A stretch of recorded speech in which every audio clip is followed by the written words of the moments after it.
안녕하세요 여러분. 3월 28일 월요일 우리 고대 아는병원 교회 월요일 매일 기도회 시작하겠습니다. 사도신경은 우리 다 고백하시겠습니다. 전능하사 천지를 만드신 하나님 아버지를 내가 믿사오며 그 외아들 우리 주 예수 그리스도를 믿사오니 이는 성령으로 잉태하사 동정녀 마리아에게 나시고 본디오 빌라도에게 고난을 받으사 십자가에 못 박혀 죽으시고 장사한 지 사흘 만에 죽은 자 가운데서 다시 살아나시며 하늘에 오르사 전능하신 하나님 우편에 앉아 계시다가 저리로서 산 자와 죽은 자를 심판하러 오시리라. 성령을 믿사오며 거룩한 공예와 성도가 서로 교통하는 것과 죄를 사하여 주시는 것과 몸이 다시 사는 것과 영원히 사는 것을 믿사옵나이다. 아멘. 오늘 하나님께서 저희들에게 주시는 말씀은 히브리서 신약성경 히브리서 8장 12절 말씀 보시겠습니다. 히브리서 8장 12절 한절 말씀입니다. 360쪽입니다. 히브리서 8장 12절 말씀입니다. 360쪽 제가 봉독합니다. 내가 그들의 불의를 긍휼히 여기고 그들의 죄를 다시 기억하지 아니하리라 하셨느니라. 아멘. 기억하지 않는 은혜와 기억하는 은혜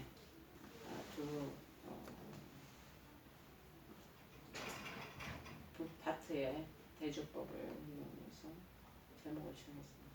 기억하지 않는 은혜와 기억하는 은혜라는 말씀입니다. 우리는 인생을 살면서 적당히 잊어버릴 것은 잊어버리고 기억할 것은 잘 기억할 줄 알아야 합니다. 그럼 어떤 것을 잊어버려야 되는가?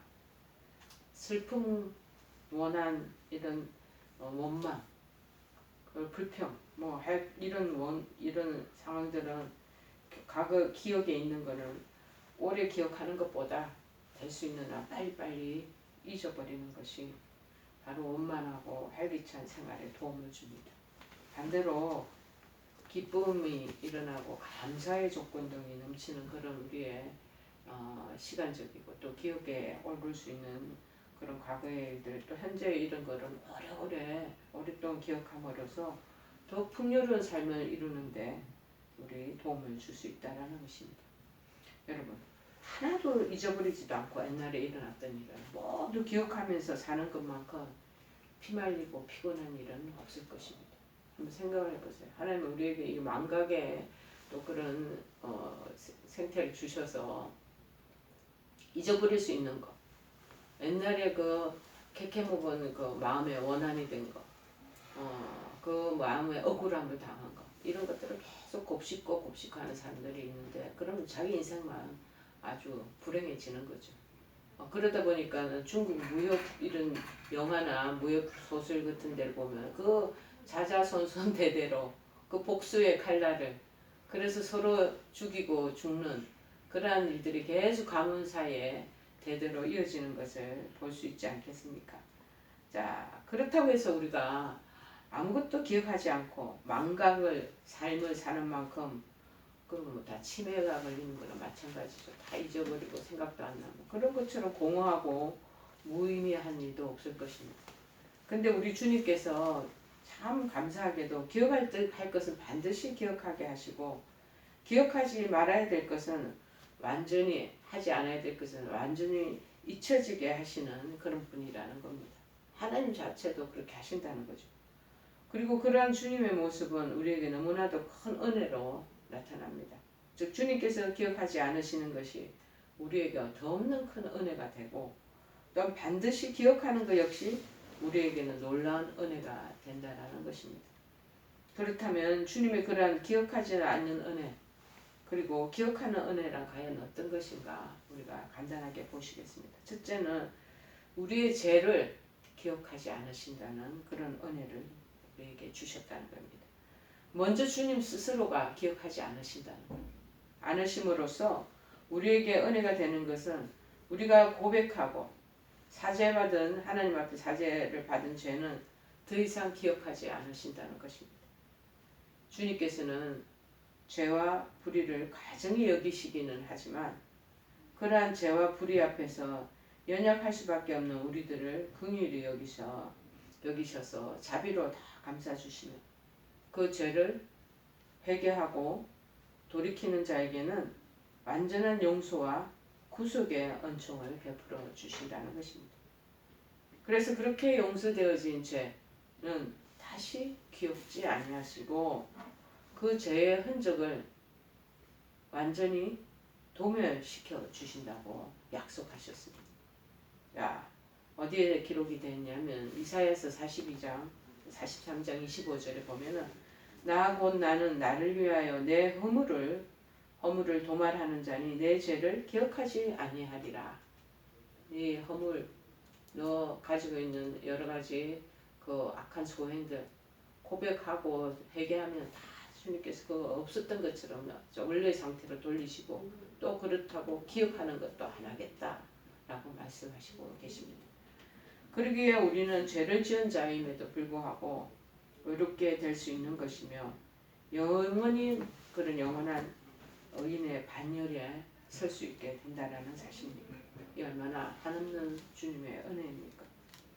만약 주님께서 우리의 이전의 죄들을 잊지 않으시고 기억하신다면 우리는 끝내 의롭게 되지 못하고 결국 멸망에 처해질 수밖에 없는 그런 존재, 그런 인생이 될 것입니다. 그런데 은혜로운 주님께서는 그 모든 죄를 또 나중에 다 지었던 죄를 밝혀주셔, 드러나게 해주셔. 그리고 하나도 남김없이 그러한 것들을 고백하고 제 하나님 앞에 회개하면 남김없이 다시는 기억하지 않으신다라는 것을 말씀하고 있습니다. 에레미야서 31장 34절에도 그렇게 말합니다. 내가 그들의 악행을 사하고 다시는 그 죄를 기억하지 아니하리라. 여호와의 말씀이니라. 어떤 사람들에게 얘기하느냐고요. 죄를 지은 사람들에게 다 이런 혜택을 주는 게 아니라 죄 지은 것을 참으로 뉘우치고 주님 앞에 자복하며 정말 회개하는 사람들, 고백하는 사람들에게는 하나님께서 듣고 가만을 다 하셔서 참작하시고 그 죄에 대한 것들 다 허물을 덮어주시고 그리고 당신은 없었던 일로 딱 이렇게 기억조차 밀어내신다는 것이죠. 우리로 하여금 그래서 의로하는 나라에서 영원한 생명을 맛볼 수 있도록 그렇게 하신다는 것입니다. 근데 우리 인간은 그렇지 못하죠. 계속 곱씹고 옛날에 나한테 상처를 줬고 나를 억울하게 했고 나에게 큰 피해를 주었다면 곱씹고 그러다가 인생을 마감하는 불우한 삶을 살게 되는 것입니다. 제가 며칠 월요일 날은 의정부 을지병원에 밤에 장례가 나서 장례식을 다녀온 거 있습니다. 이제 그분 돌아가신 장로님께서는 자기 제일 절친에게 급한 일로 보증을 써달라고 그래서 아파트하고 약국을 운영하시는 약사 직분을 가지셨는데 그 약국을 다 담보로 친한 친구에게 보증 썼다고. 그것이 결국 돌아오지 못하는 그런 돌아올 수 없는 그 상황으로 그 사람이 그냥 갚지도 않고 그렇게 지내 그 뒤로부터 상처받고 힘들으셔서 병이 나신 거예요. 병이 나셔가지고 결국에 모든 의욕도 다 잃어버리시고 가족들한테 너무 미안하고 정말 죄송한 그런 마음이 다 있으셨겠죠. 그러다 보니까 육신의 병이 오는 거죠. 그래서 두문불출하고 집에서만 늘 계시다가 결국 얼마 전에 월요일에 그렇게 주님을 소천하셨다는 소식을 듣고 월요일에 제가 병문안에 갔다 온 적이 있습니다. 우리 인간은 나에게 상처 준 극단적인 그 상황을 절대 잊지 못합니다. 그런데 그것을 계속 기억하고 곱씹다 보면 그렇게 육신의 병까지 오게 되고 우리 인생이 그냥 수명도 이렇게 단축이 돼버리지 않습니까? 그래서 잊어버렸으면 더 좋지 않았겠나. 잊어버릴 수 없는 일이죠. 그런데 우리가 그보다도 더 정말 심한 죄를 저질렀는데도 불구하고 하나님은 그것을 다 덮어주시고 기억도 아니하신다고 말씀하고 계십니다. 우리는 이런 주님의 은혜를 항상 기억하면서 감사와 찬양을 돌려야 되는 것이 너무나 마땅합니다. 그리고 주님께서도 다시 기억하지 않으시는 이전의 죄의 문제를 스스로 하나님께서 용서해 주셨는데 또 들추어내요. 자꾸 들추어내서 혼자서 고민하고 혼자 자기 스스로 연민에 빠져서 자기를 또 거기에 그 과거의 그 상황과 기억 속으로 시간으로 돌아가서 자기 스스로가 아주 비루한 인생의 그러한 주인공처럼 연연해하는 경우가 참 많이 있는 것이죠. 그럼 점점점 마음의 병이 들면 육신의 병도 따라옵니다. 그래서 하나님 자꾸 잊어버리고 기억하지 말라고 얘기하시는 것 같습니다. 우리 또는 그 모든 죄의 문제들이 있다면 깨끗이 털어버리고 기쁨으로 어려운 생활에 힘써야 함을 명심해야 할 것입니다. 두 번째는 뭐냐? 우리의 그런데 기억하시는 거냐 뭐냐? 우리의 연약함을 기억하시는 은혜입니다. 우리 주님께서 반드시 기억해 주심으로서 우리에게 한없는 은혜가 되는 것은 바로 그분이 우리 모든 연약함을 아시고 기억하신다는 것. 기억하심으로써 그에게 그의 합당한 도우심과 위로를 베풀어 주신다는 것. 주님은 우리를 지으셨지 않습니까? 지으실 뿐만 아니라 신인간의 몸을 입고 이 땅에 오셨어요. 인간의 모든 연약함과 고통을 다 체휼하시는 분이기 때문에 당신도 인간으로 살아보셨기 때문에 33년간 우리의 연약함이 무엇인가를 속속들이 뼈저리게 다 알고 계시는 분이시라는 것. 그래서 히브리서 4장 15절 16절에도 동일한 그런 내용이 담겨져 있습니다. 우리에게 있는 대제사장은 우리의 연약함을 동정하지 못하실 리가 아니요 모든 일에 우리가 똑같이 시험을 받는다. 인간은 다 시험을 받을 수밖에 없어요. 시험이 없는 인생은 없습니다. 작고 크고 그 차이지. 다 작은 것도 경험하고 시험을 받고 큰 것도 시험을 받고 시험을 받는 이로되 죄는 없어요. 그래도 시험을 받게 되면 또 죄를 짓는 사람이 있어요. 죄는 없으시니라. 그러므로 우리는 긍휼하심을 받고 때를 따라 돕는 은혜를 얻기 위하여 은혜의 보좌 앞에 담대히 나아갈 것이니라. 우리의 연약함, 우리가 불쌍히 여겨야 될 존재라는 것은 당신도 한번 인간의 몸을 입고 살아봤더니 아이고 인간이 이렇게 살기가 어렵구나. 먹고 사는 문제부터 시작해서 모든 무거운 짐들을 다 어깨에 등에다 짊어지고 저렇게 살아가야 될 존재구나 하고 긍휼하심을 베푸신다는 것입니다. 연약하고 그래서 그 부분에 우리가 자꾸 한계를 처절하게 깨달으면서 자기 자신이 자꾸 연약한 가운데 진흙에 늪에 빠지듯이 빠져든다는. 근데 이제 그게 깊어지면 우울증이 오는 거죠. 그리고 항상 잊지 않으시고 우리의 모든 약점을 자꾸 주님은 감싸주시고 연약한 부분을 적절히 또 도와주심으로써 선한 길로 이끄신다는 사실입니다. 그리고 때때로는 우리에게 신앙적으로도 직분을 허락하심으로써 우리가 보다 성숙하고 강한 믿음의 사람들로 자꾸 성장하도록 그렇게 하신다는 것입니다. 그리고 우리가 인생을 살다가 시험에 들 때 고린도전서 10장 13절에 말합니다. 사람이 감당할 시험 밖에는 너희가 당한 것이 없나니 오직 하나님은 믿부사 너희가 감당하지 못할 시험당함을 허락하지 아니하시고 시험당할 즈음에 또한 피할 길을 내사 너희로 능히 감당하게 하시느니라. 하나님께서는 시험을 주시는데 거기에 가로막혀서 엄격해서 못하도록 내버려 두시지 않고 또 옆으로 통로를 해주셔서 피하도록 하시는 그러한 상황과 환경도 열어주신다는 것입니다. 그래서 야고보서 1장 24절에서는 뭐라고 했냐면은 내 형제들아 너희가 여러 가지 시험을 당하거든. 인생 살다가 여러 가지 시험이 옵니다. 당하거든 온전히 기쁘게 여기라. 이게 무슨 역설입니까? 시험 당해서 지금 우울하고 지금 정말 비루한 마음에 어육도 떨어지고 이러는데 그것을 온전히 기쁘게 여기라. 반대의 극보적인 얘기를 하십니다. 이는 너희 믿음의 시련이 그것을 통해서 잘 인내를 하면 그것을 너를 강하게 만들어준 버팀목이 되어준다. 인내를 만들어내는 줄 너희가 아니라. 그래서 인내를 온전히 이럴 때 시련이 오고 역경이 오고 여러 가지 어깨에 무거운 짐이 올 때는 잘 인내를 온전히 이루라는 거예요. 인내를 잘 하면서 버티라는 거죠.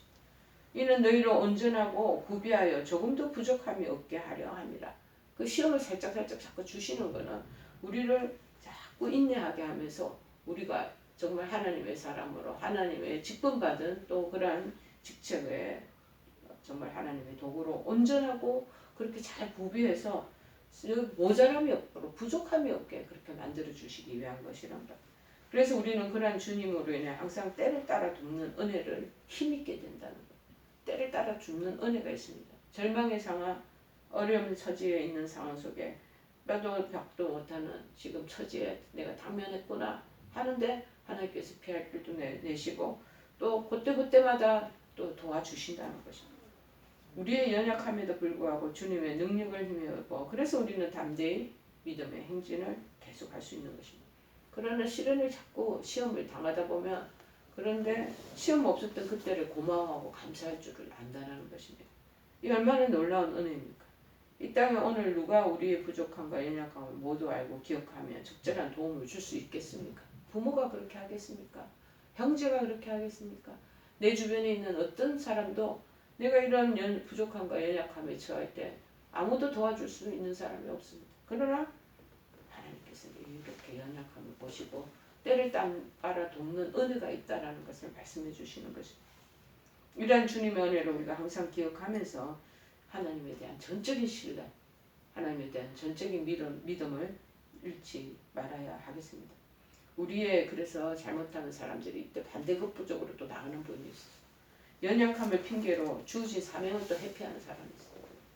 본분을 잊어버리는 사람이 또 있어요. 자신의 연약함에 대해서 불평과 불만으로 응대하는 사람들이 있습니다. 자, 그런 분들은 조심해야 됩니다. 하나님은 그것을 기뻐하지 아니하시는 것. 우리의 연약함을 모두 보시고 아시고 계세요. 우리 머리카락도 다 세신바되는데 너 왜 그렇게 했냐? 하나님 다 아시는 거예요. 그래서 도로 우리에게 온전히 기뻐하라고 그러다 바로 담대하고 기뻐할 수 있는 우리 모두가 되어야 하겠습니다. 여러분, 주님께서는 이미 회개한 우리 죄를 다시는 기억하지 아니하신다고 말씀하십니다.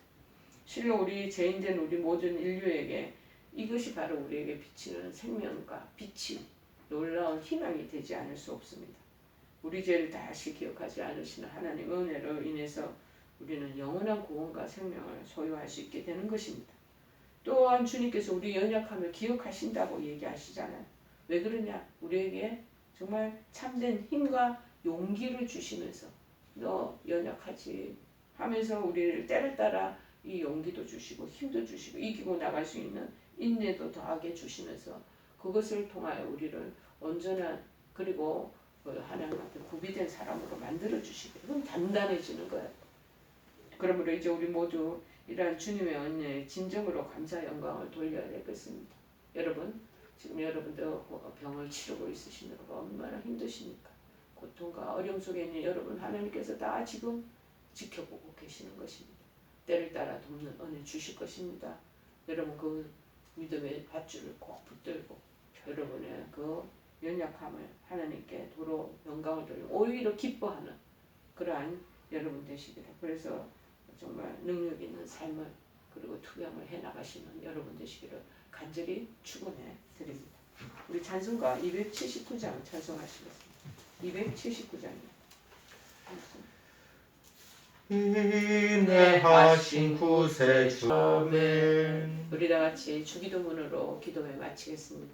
하늘에 계신 우리 아버지요 이름이 거룩히 여김을 받으시오며 나라의 마옵시며 뜻이 하늘에서 이룬 것 같이 땅에서도 이루어지이다. 오늘날 우리에게 일용할 양식을 주옵시고 우리가 우리에게 죄 지은 자를 사하여 준 것 같이 우리의 죄를 사하여 주옵시고 우리를 시험에 들게 하지 마옵시고 다만 악에서 구하옵소서. 대개 나라와 권세와 영광이 아버지께 영원히 있사옵나이다. 아멘.